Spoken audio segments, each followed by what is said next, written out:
Hi everyone and welcome to Not Another Rangers podcast. Myself tonight in the host chair as the other two guys who do the hosting are unavailable, so I'm third choice. So there's three hosts but no on at the same time, I like to add. But no, tonight I'm joined by Ricky as usual. How you doing, Ricky?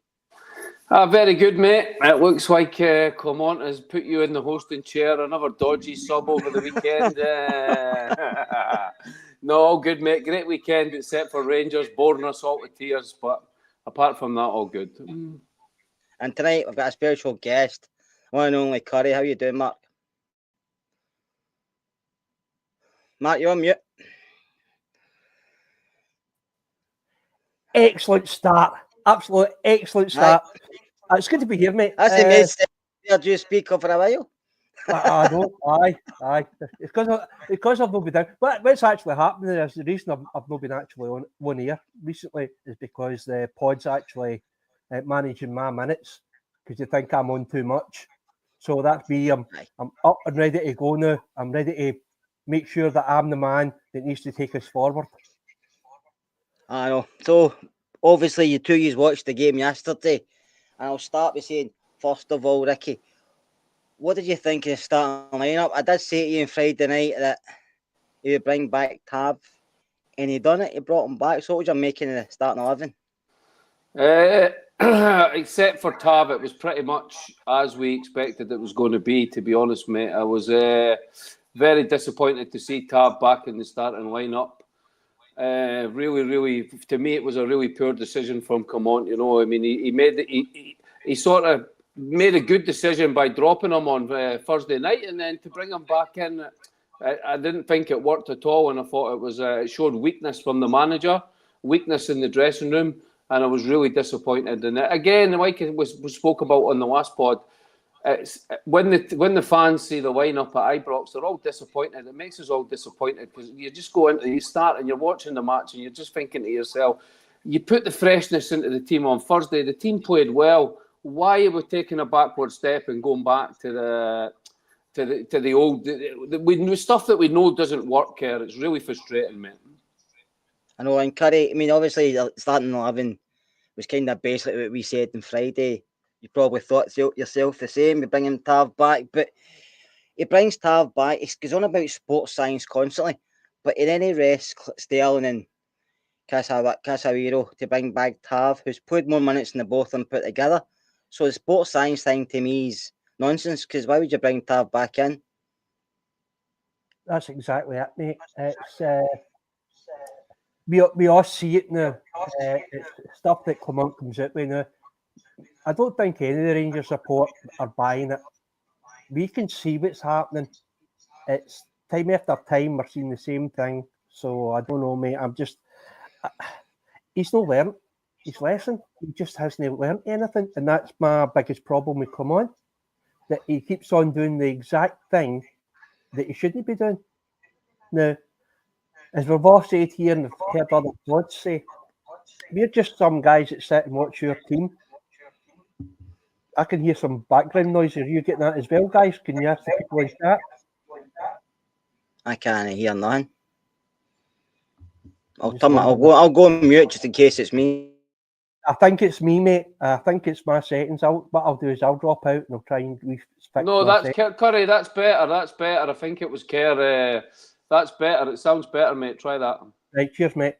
So, right, sorry about that, but I'm just everything that we've been worried about, what's been happening over the last probably 3 months now, with Clement, is actually happening. And for me, and I'm probably in the minority here, but I'm starting to think he's just doing this to prove a point. He's just bringing in players that everybody's slagging off and saying they're no good enough. And he's gone, no, I'm going to play them. I'm going to prove my point. With the goal, that's it. I mean, Tavernier and Dessers are going to get the credit for that goal. But either going to, eventually, when they play, they're going to get a goal.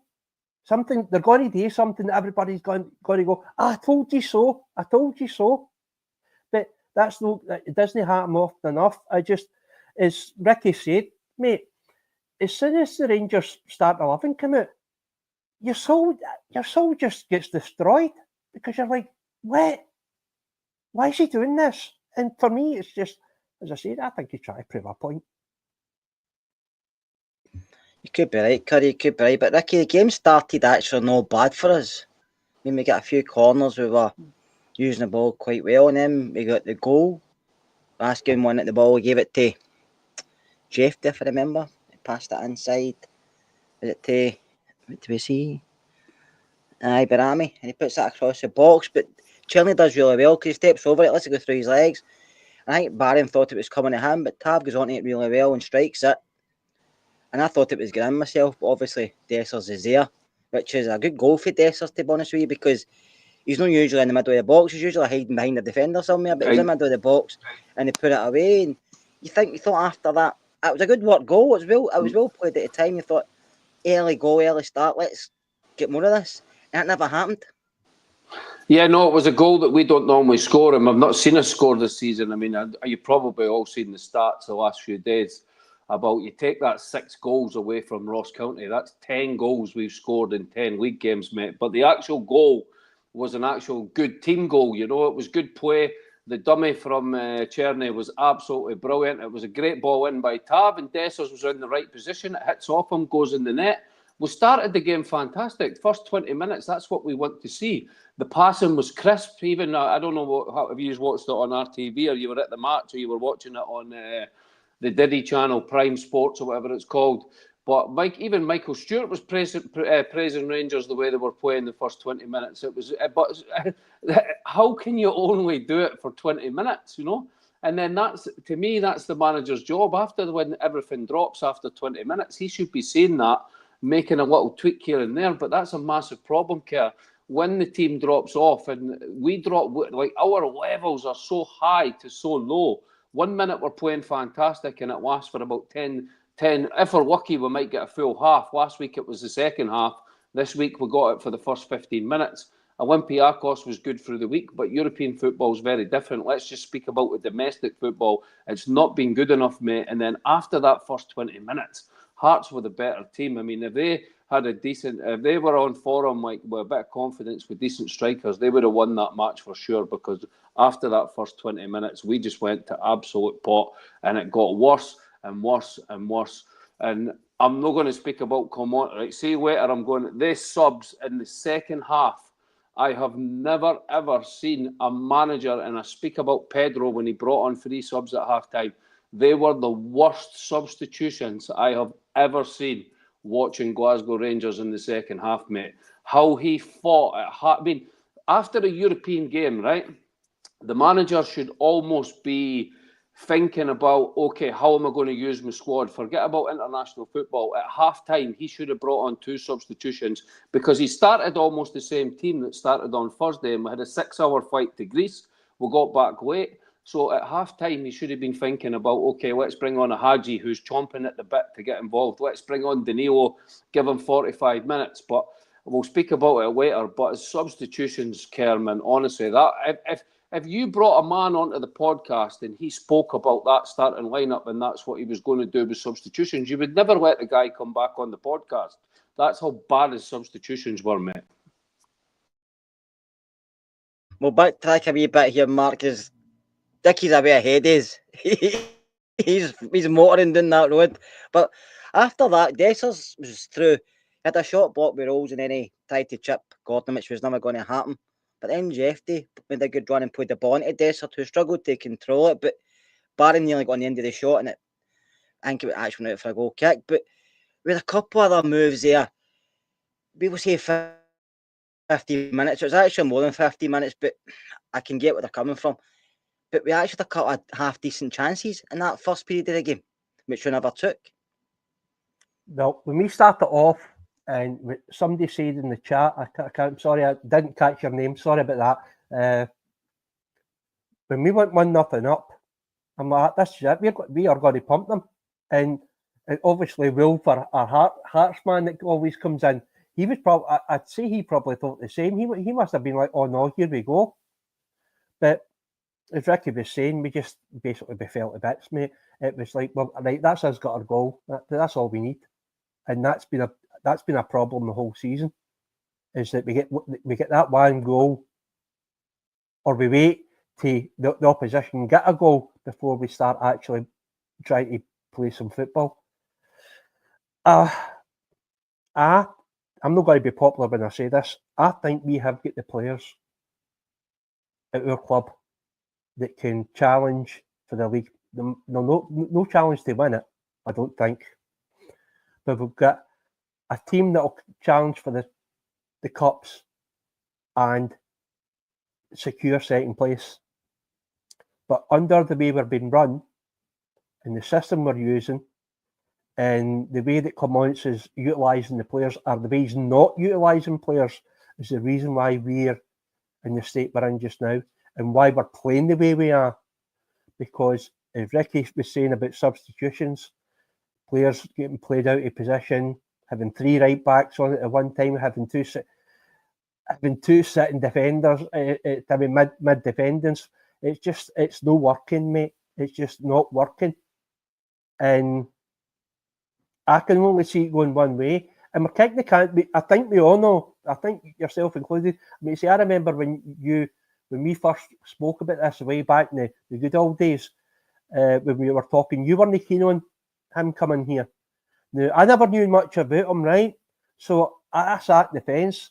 I would have preferred Muscat, but that's whether Muscat would have been the right person, I don't know. But that's the guy that I was wanting to come in. But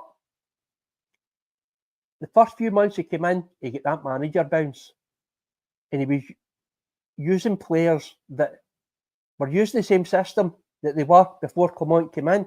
He never changed nothing. He never changed the way things Rangers were playing. It's just the players were playing better. Nobody get moved out of position or anything like that. It was all the same. It was the same start 11. Because I remember saying it's the same start 11. How come they can play like that for Clement, but they couldn't play like that for Beale?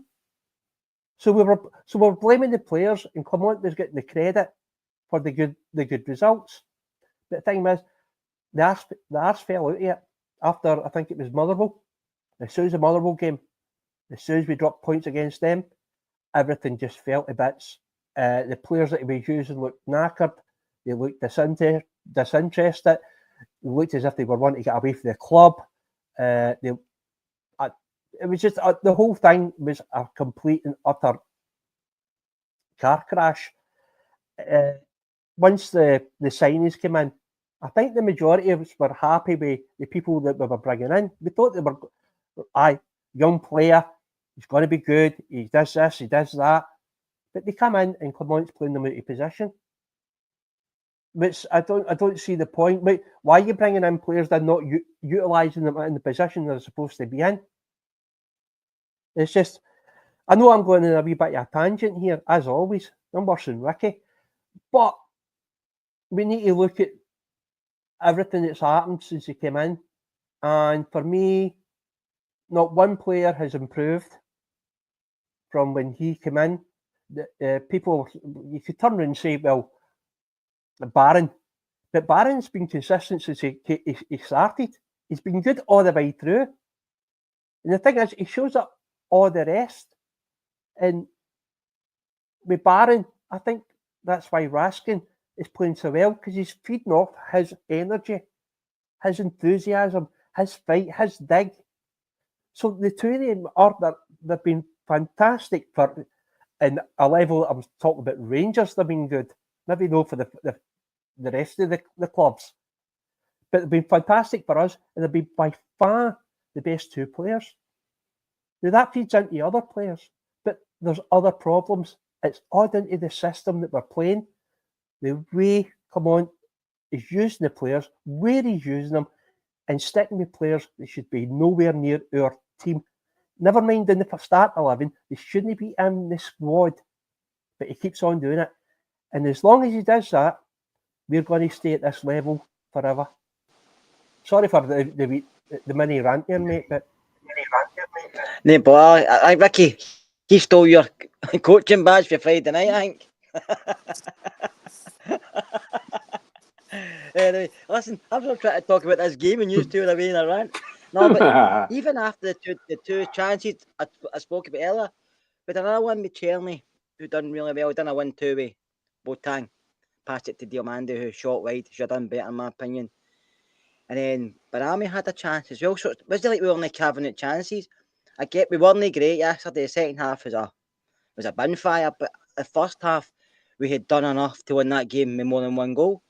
But the second half, it was probably, to me, it was more after the Suter back pass. His back pass, it was a shocking back pass. And Butland done well to save him. But after that, Hearts were coming to it more and more. I get they were, but they weren't creating a lot. They weren't doing a lot outside our box. So I was a lot of work midway apart. But after the back pass, they got a wee bit of emphasis for that, I think, because they thought we can get at this team. And that's when our tails went back and we kind of sat back more deeper.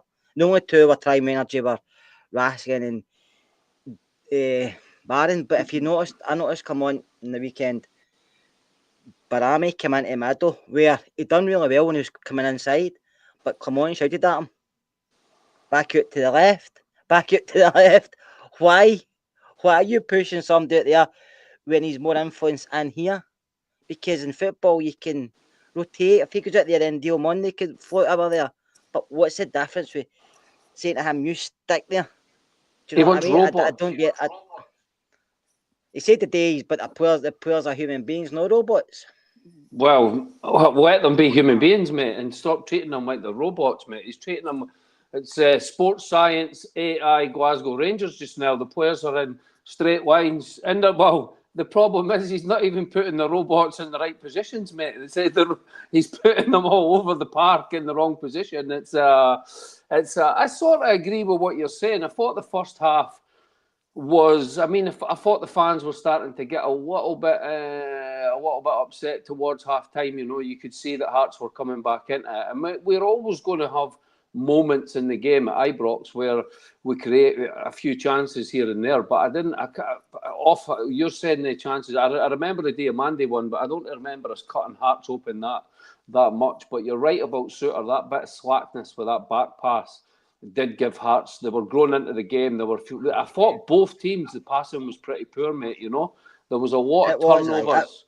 There was a lot of turnovers, like in possession in the middle of the park between us and like Barn and Raskin and Diomande. Diomande, I mean, I put in the group chat, is he colourblind or something, mate? He kept every time he got possession, he kept giving it back to Hearts. I couldn't believe what I was watching. I think for a period of that game, probably a good 25 minutes of that game, we had the ball, we gave it to Hearts. Hearts had the ball, they gave it back to us.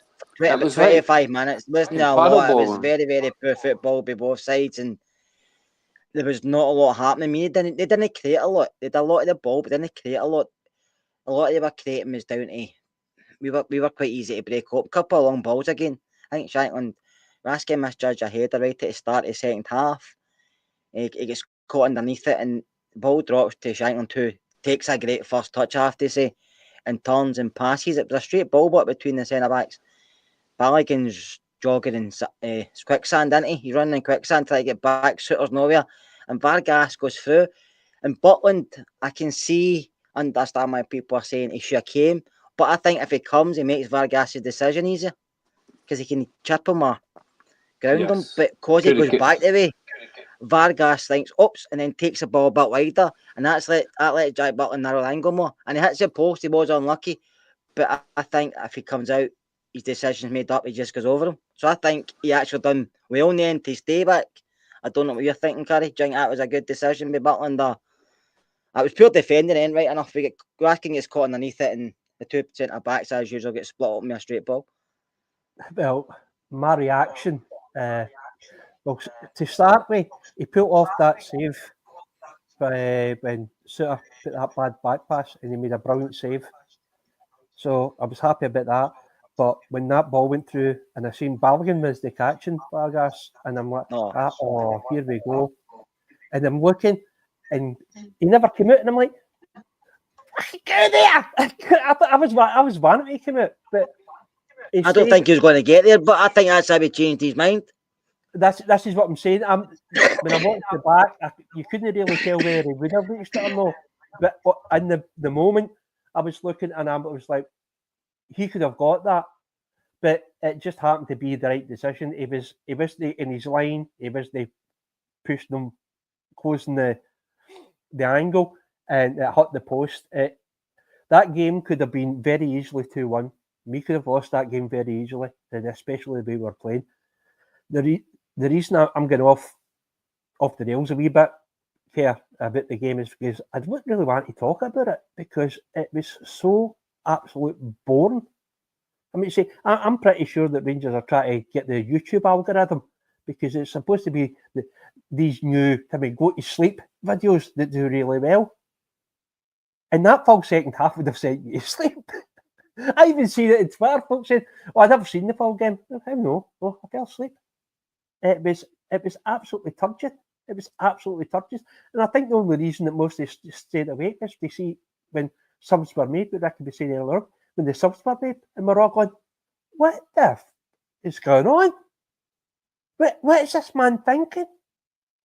And it's not just you, me, Ricky, folk in the chat. That I've been looking at the chat and everybody's saying, and everybody's probably saying about the same thing. You hear it in the stands for the 40, 50,000 that are there. And we're letting them know. So we're either all stupid, know nothing about football. The combined age in here is probably about 150. That's just that's just Ricky. And we've been watching football our lives. We maybe not have our coaching badges and done our sports science or anything like that. But we know a good decision and a bad decision in football when we see it. And we can't all be wrong. It's just, it's soul destroying, mate. It really is soul destroying. It's starting to become laughable now. It's like when Dessers scores now. You don't celebrate. You just start laughing. Because you're like, I can't believe you just scored. And that's a terrible attitude to have. Now, I don't know if I'm the only one that's doing that. Because every time he gets a ball, anywhere at all, I'm like, it's going to miss.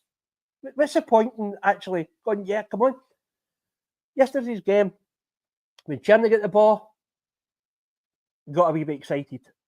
When Barami got the ball, this is later in the second half. I don't think he was very good in the first half. But the second half, he's got the ball, a wee bit of excitement. Diamondi was, well, I believe he's went into Diamondi yet. Diamondi was absolutely shockingly bad yesterday. That's the worst I've seen him in a Ranger jersey. He looked completely lost. I hate to say he was disinterested. I just don't think he knew what he was doing. He was getting the ball. There was times he was getting in the way other players. He was getting in the way Raskin and Barron.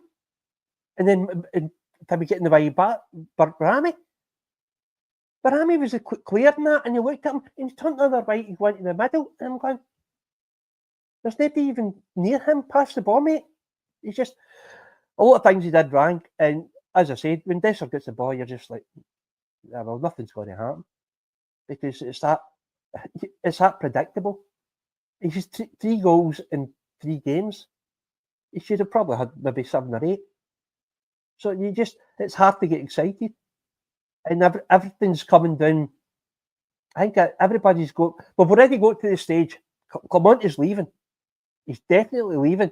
No matter what people say, you can turn around and say, "Oh, we can't sack other managers." No, you can if they don't get results. But he's only kicking the can. I think at least 90 to 95% of your Rangers fans have decided that he's the man to get us any better, because we've not seen it. He said we would get better in October, November. So October, November than now. Are we any better? No, we're worse. We are worse than we were 6 months ago. So it's only a matter of time. The only reason I think he's in a job now is because the board is a fucking shambles.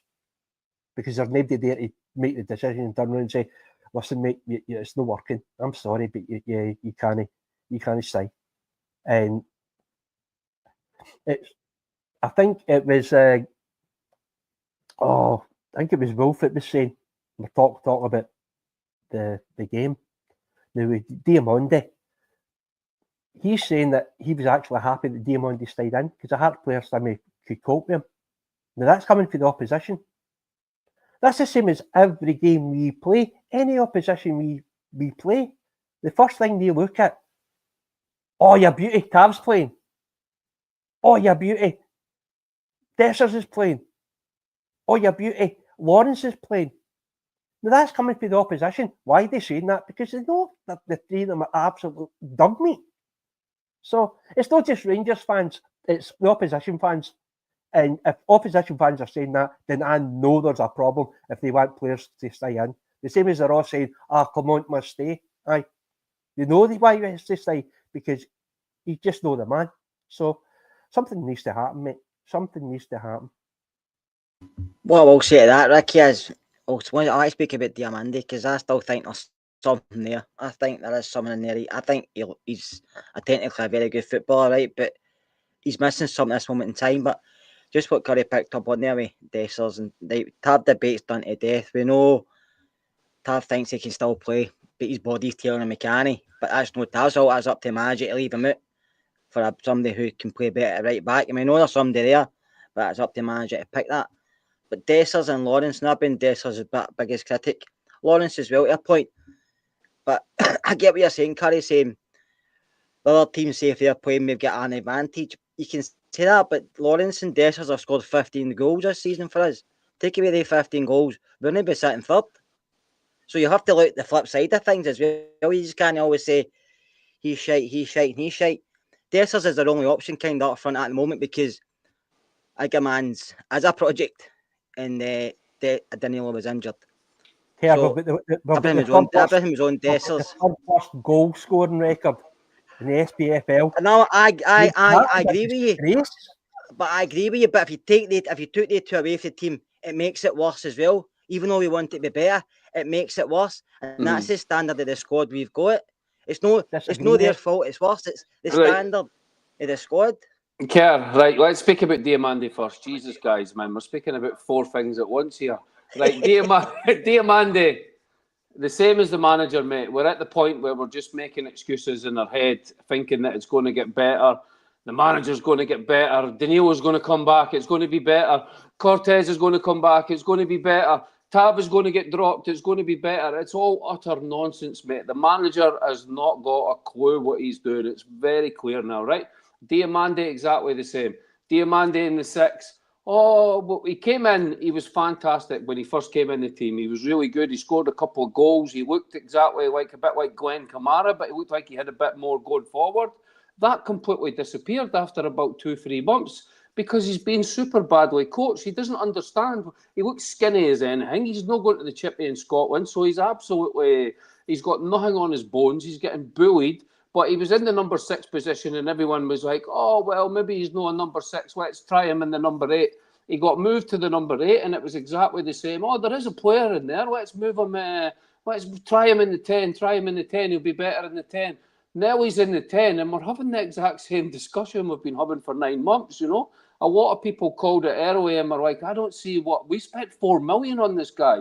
$4 million? We could have got 2 cracking players in the SPL that we knew would be doing a job for the team right now. We can't be spending $4 million on a player that can't play in the 6, can't play in the 8, can't play in the 10, gets bullied in Scotland. It's absolutely no use for the team, Kerr. And unfortunately, at some point, okay, you can try him on the left, but it's at the point now that he can't be in the team. He gives you a little bit more energy than Lawrence, but we don't have enough quality in our team to carry players in certain positions. We need our number 10 to be creating chances and scoring goals. We've got a player playing out of position on the left. On the right, Czerney's a great player, but he's hot and cold. You can see what he is already. You're going to get games where Czerney's absolutely fantastic. He's going to absolutely dominate matches and be brilliant. And then you're going to get what happened against Hearts, where he's sort of flirting in and out, and he's a winger. He's going to be inconsistent. If he was the player that was like 9 out of 10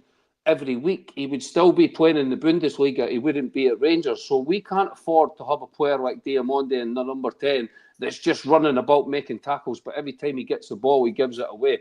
That's no use for us. So we need to see. He needs to do.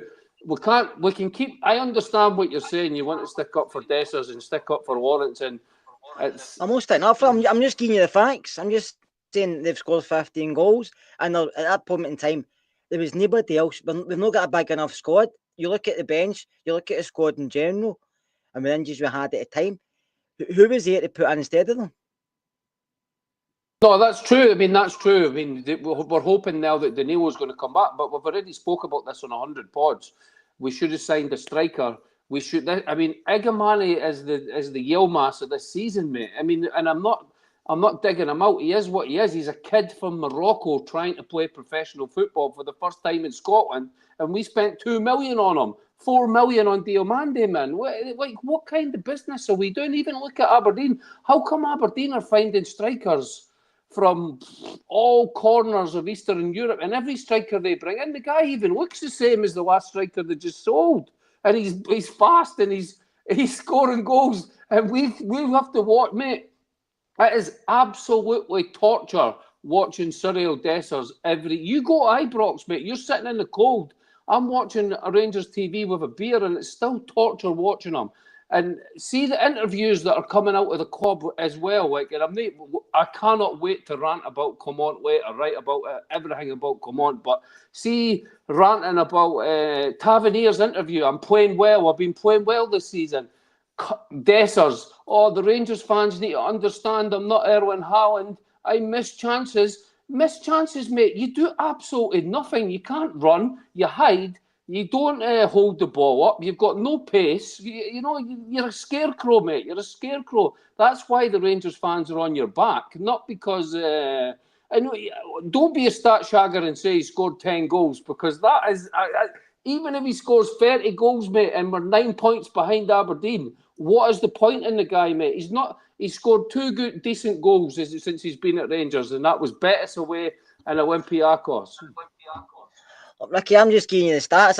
Listen, it wouldn't have been my first choice, but at this moment in time, we've not got a lot of choice. So you have to go with what you've got. That's no Dessers' fault either. Do you know what I mean? You can criticise the players to a point, like Tav, Dessers, Lawrence, Diamande, them all.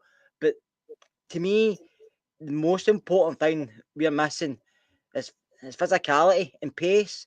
And that's not their fault. That's the recruitment team, and that's the manager. Anybody we come up against with a bit of strength, with a bit of pace, we struggle.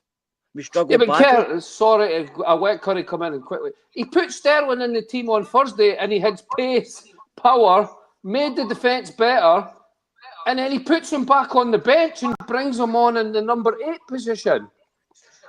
Tell me how that makes sense. It doesn't, but last season a lot of us were calling for Sterling to play midfield. Not in the number 8, not in the number 8 position. Maybe not, but we were calling to play midfield. Some as well. Certain games we were saying, play Sterling in the middle of the park. See now. I'm not going to sit here. We all said it. I know, I agree with you 100%, right? And we're having a little bit of a heated debate here. But see, going forward, Sterling should be our first choice right back, and that is it. If he can play minutes, he can play minutes. I understand, okay, he might not be able to play 2 games a week. I don't believe that. He's 25-year-old. He's fit. So, okay, he has little niggles and stuff like that. But we've got Casa as backup, okay? But this putting him in the crazy positions in the team and like putting him in it has to stop, mate. It's not fair on him. You can tell he's absolutely raging about it. He hates the manager because of that reason. It has to stop. Tav does not make the team better, mate. Get Sterling back at right back and tell the manager to stop being a pussy, stop being scared that Tav's going to set one of his dogs on him outside the training ground, and get him out the team. I agree with get Sterling at right back and just keep him there. That's what I say, but we know I'm not the manager. There's a certain Belgian person that is, but Curry, I know you like to have a rant, so what's your opinion, Diamande? And don't go off like Ricky. Actually, I'm just trying to tell anybody that's watching or listening, do not adjust your TVs. I've no morphed into Ricky. Absolutely brilliant. I've seen people even in the chat saying that I've calmed down a bit. I haven't really. I've calmed outward, but inside I'm just ready to explode. It was like before the game even started, before even the starting 11 came out, I put a message up on Twitter and I said, see if he comes out. out with the comment, I'm managing minutes, I'm going to fucking explode. And what was the first excuse he made? Ricky's right. I need to agree with probably 99.9% of what Ricky said. Because he's right in What everything. 0.1% do you not agree with? He's here.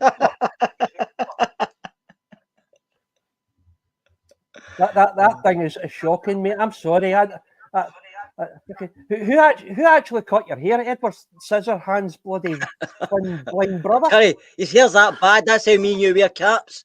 So okay, get back to the. Come on. It was the manager. It was the manager.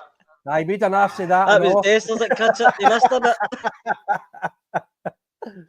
No, right. Back to what we were talking about. It's just, I've got a question for you, Kia, right? I'm going to put you in the hot seat for a change, right? You take out Dessers and you put in any half-competent number 9. No matter who it is, any half-competent number 9, does he score 10 goals?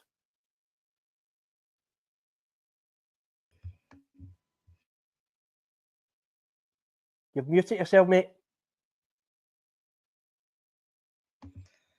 If they're half competent, they would, but depends who it is. At that moment in time, we didn't have somebody that could sit there.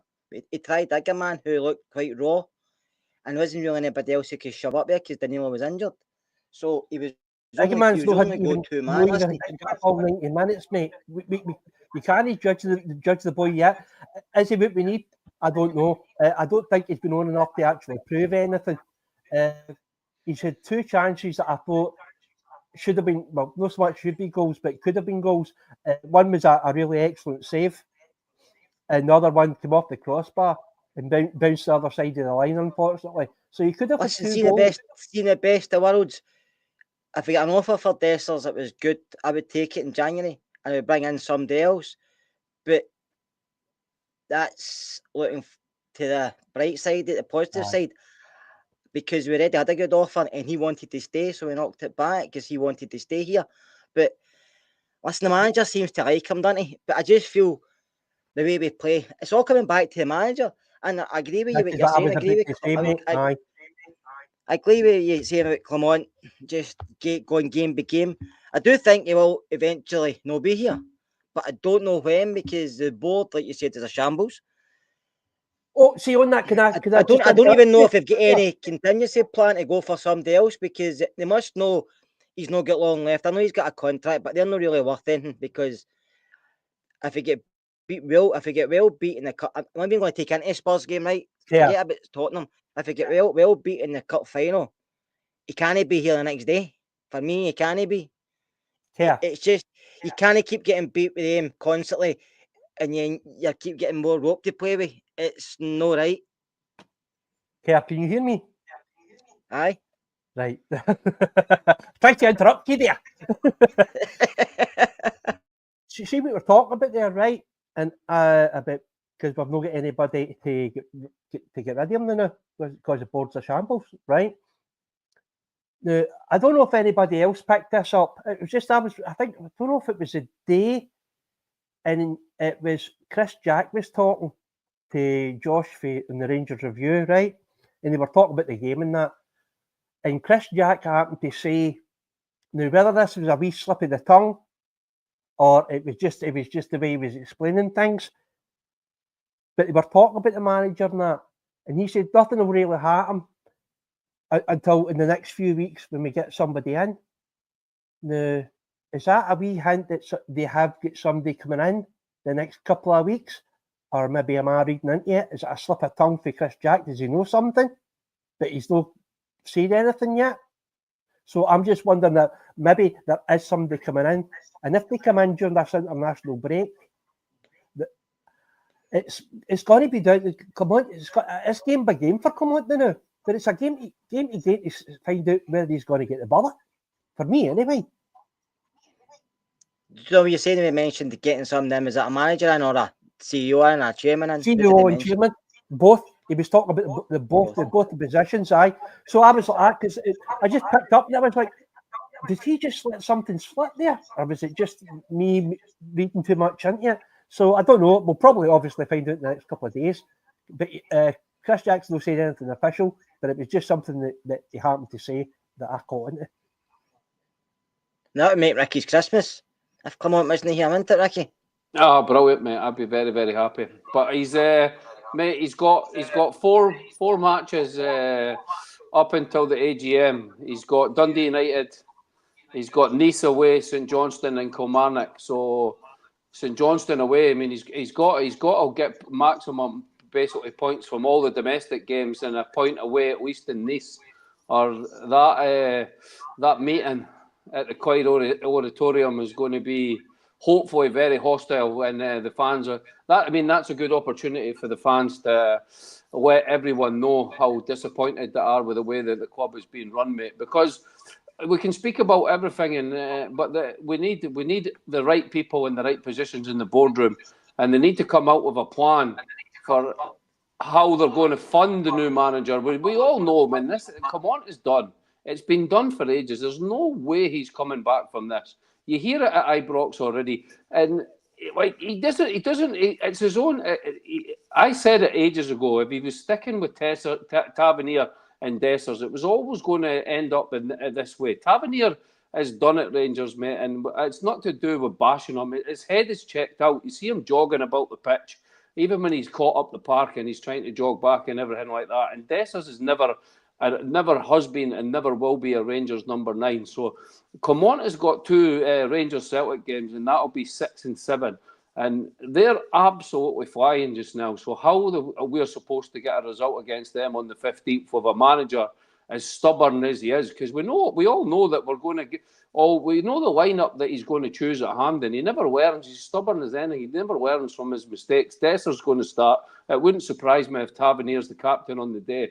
And if that's the case, it's going to be brutal, mate. But sorry to go. I mean, they substitutions yesterday, my man. Honestly, like, give the second half 5 minutes, right? Give the second half 5 minutes, and you could see Suter made that mistake, and Hearts were on top, right? Now, in what world do you bring on Sterling in the number 8 position and take off Tavernier and put Casa at right back? Why did he not bring on Danilo and Hadji and get the momentum back in the match? And then after that, he brings Double on at right wing, McCausland on at left wing, and he brings Danilo on up front, man. McCausland at left wing. He's at that point, he's got 4 or 5 players on the park out of position. Like, and you can say he doesn't have the players. He's got the players. He could have brought Hadji and Danilo on at half time. Deal, we all spoke about it. Deal was having an absolute stinker. Take Diomande off, put Hadji in the number 10, take Dessers off, put Danilo. That automatically would have put a bit more pace with Danilo into the team, a striker that holds the ball up. Even when he came on, he was holding the ball up. That would have changed. Honestly, his decisions are baffling, absolutely baffling. And for sure, he's not going to be here. And past January, if Clement is still the Rangers manager going into February, I will be absolutely amazed. Kerr, will you do me a favour? Will you put up Jim Bax's comment, please? Who? Jim Bax. Aye. It's about 5 up, mate. No, 1 below up, mate. That's the only one I can see. Right, I'll say it.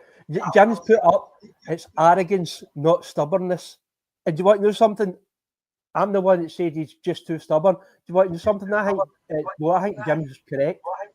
I think it's arrogance now. As I said, it's to prove a point that he's right. Who's he proving a point? Who's he proving a point to? But apart from himself, who's he proving a point to? That's it. He's proved a point to himself. It's basically a fingers up to the Rangers support. It really is. At this point, it's a fingers up to all the support saying, no, I'm right, you're fucking wrong. That's the way I'm reading into it. And I'm just trying to stay a bit calmer than Ricky. No like me. But everything is no right at Rangers. They're talking about foundations and that. We don't have any foundations just now. But I'm going to switch it away from football for 2 seconds, if you don't mind, mate. I want to give one bit of positives about yesterday. I want to give a huge thank you to the Rangers support yesterday for an outstanding display that they had for Remembrance Day and all the fallen and the people that serve our country, so they can make us talk like idiots on a pod. Their lives gave us this. And it didn't matter what religion they were, what colour they were. We thank them all, every single one of them. There's the and Hearts as well, the Heart support as well. Both supports were absolutely phenomenal. 1 minute silence, just 1 minute. Yeah, a long life, once a year, to commemorate the people that gave us this freedom. And as I said, no religion, no colour.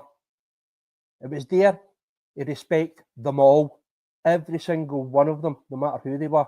So I want to thank the Rangers support, and I want to thank the Heart support, and I want to thank all the football teams round about the country and across the UK that actually showed that bit of respect that these people deserved. Right. Anyway, that's it. Cheers. Had my wee 2 minutes. Well said, Mark. Well said, son. But we'll go back to you two, right? We've not got long left here because we've been talking nonsense for the last 48. Well, Ricky's been talking nonsense for the last 48 minutes. Wow. Obviously, come on, both you, well, probably the three you think Clement's not got long left, okay? So why prolong it? I know I've said there's nobody, but as John Galley could do it because he's acting chairman, he could do it. Why prolong it? But if I do prolong it, considering the way the club is at the moment, because we don't know who the new CEO is or the chairman is, and considering we don't know what the finances are, I'm not saying we're skint, but we're not got a lot of cash either, and there's a lot of players still in contracts that either need to be sold, whatever. So who's your choice to bring in? One, to steady the ship, or two, to make us go forward? Because you hear all different names, so I'm just going to take it for you now because it probably will happen eventually. So we'll go a wee bit further forward and fling a name out of trees and see maybe further down the road if it comes true or are they close to it. Well, for me, I've been keeping an eye. I know that you're a McInnes man. You want Dale McInnes, but my sort of thing is with Dale McInnes, I do think that he would come in and steady the ship and he would do a good job, but I don't think he would get us. And I know it's a giant like leap to catch up with Rodgers and them, and it is going to be difficult. But I don't think that he has the capability. I think he would be a good Rangers manager, and he knows what needs to be done, and he would get us to a certain level. But I still think we would have 2-3 seasons of being second. And I always think that the gap in Scotland, it can be switched and turned around very, very fast. We were ahead with Gerrard. Ange came in from nowhere with them, and he managed to change it around very fast when Gerrard left, you know. And Rodgers doing well with them, there's always a chance that he could piss off back to England. So I would like to see Kevin Muscat, if it's possible, to get in. I think he's got a certain style of football. He's won 3 titles in 3 different countries. He knows a lot of players from around the world. I think he'd be able to get us a great bunch of nuggets for decent money, because I also don't think you need to spend fortunes. I think people have in their head you need to spend 4 million, 5 million, 6 million on players. We do that and it never works out. The players that we spend that work out for us are your Barons, your Butwins, your players like that we pick up for free always seem to be the players that do well for Rangers. So for me, I would like to see Muscat would be the one for me that I would love us to get in. And but I wouldn't be against McInnes, but I just don't think he would get us to that level we need to be, where I think Muscat could get us playing good football, enjoyable football, so the fans would get behind it the time that it would take, and then hopefully eventually when we're ready to pounce when the time comes to be able to take over them again. How about yourself, Curry?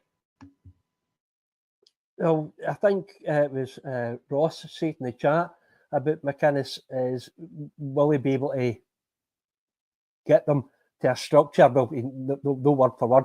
Will he be able to get us set up and playing? Aye, but as you said, is he enough attack minded? maybe if he's got the right squad, the teams that he's been in, you couldn't really say that he's been able to do that. But I honestly don't know, mate. The manager I want is one that is not going to pick Tav, Dessers and Lawrence. There you go. I don't care who it is. See if they come in and the first thing they do is drop Tav, drop Dessers and drop Lawrence. They're a better manager than Clement. As simple as that. But I don't get paid enough. I'm going to say... They're all getting paid their hundreds of thousands to decide who the next manager is. I don't know. What about you, Kerr? Ricky, maybe the one that we should have went for was Muscat. Maybe he's in. I've heard stories that Muscat's not interested anymore after the last time because he got through the process and that, and he knocked him back for Clement. I think there might be a wee bit of bad feeling there, but maybe because there's so many that's on the board that are no longer here, maybe he'll have second thoughts on that. But I don't know who we could bring in. But it has to be somebody that's prepared to say, no, you can't just play shite and play the next week. That's what's happening right now. And it's a bloody shame. I've said to you, Ricky, Derek McInnes for me. I think Derek's matured over the years. He's been at a few different clubs. He's learned his mistakes in the past. People say he's not maybe good enough, but Art McLeish came for us. I think it was for Hibs? Motherwell, one of the two. I can't remember what one they came for. It was one of the two because he managed both of them. Walter Smith was manager after Souness left. He was a manager before. Gerrard came for us, he was a manager before. So I don't see why McInnes couldn't get a chance. I think Derek could do really well at Rangers. I think he's got that in his locker. People say he plays defensive football. Does he? Because Kilmarnock always play decent. And he's not got a big budget there. But he seems to find a lot of gems for them. And they've got a good structure. They work hard, but they score goals.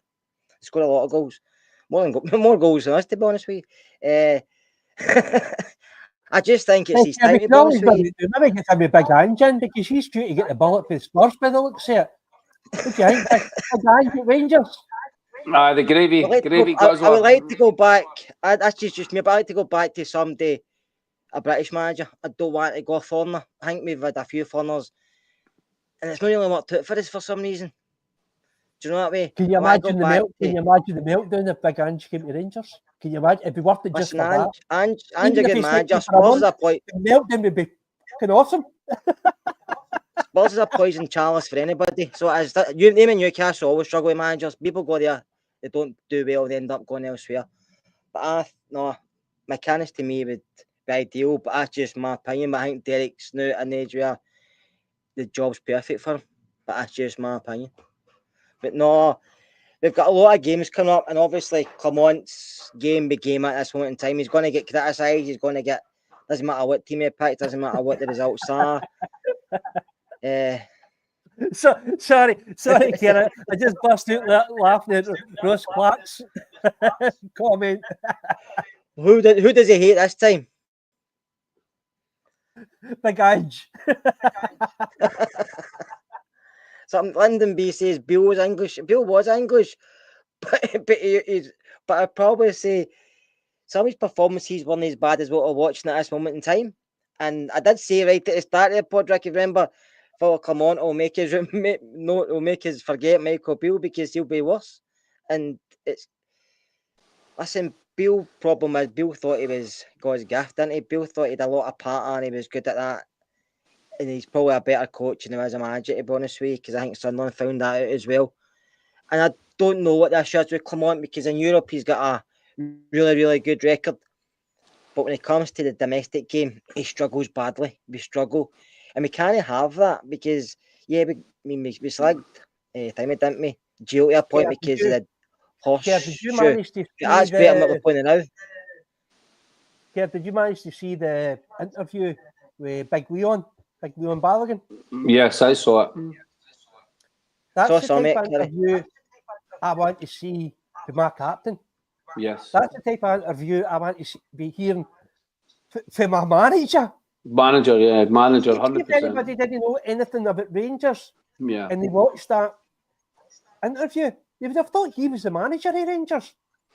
Karen, He doesn't even. He didn't even understand in his press conference. He didn't even understand why the fans weren't booing because, like, specifically because he took off Conor Barron. The fans were booing because his substitutions were so baffling. It was like, why are you bringing on two right backs? We've already got a right. Fans were thinking.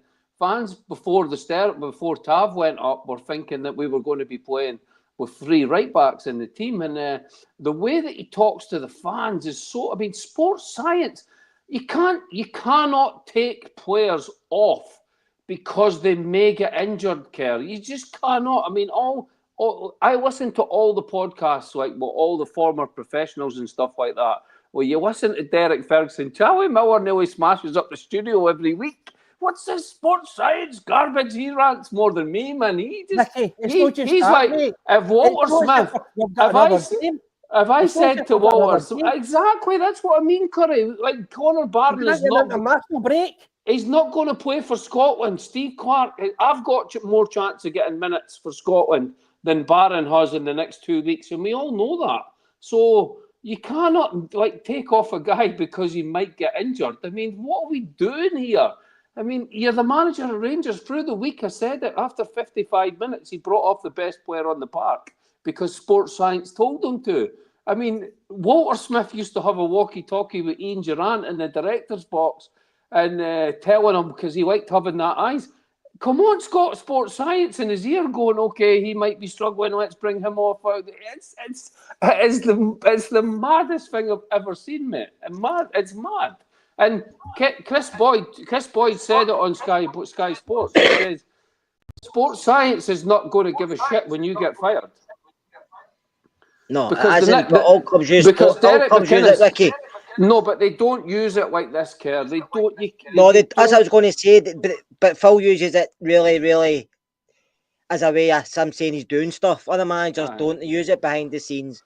But Derek McInnes if he comes in, is not going to. He'll be getting that walkie-talkie on the bench for sports science. The battery will always be dead during the match. He'll listen to them during the week in training, and then that'll be it. He won't listen to them after that, and that's the way it should be.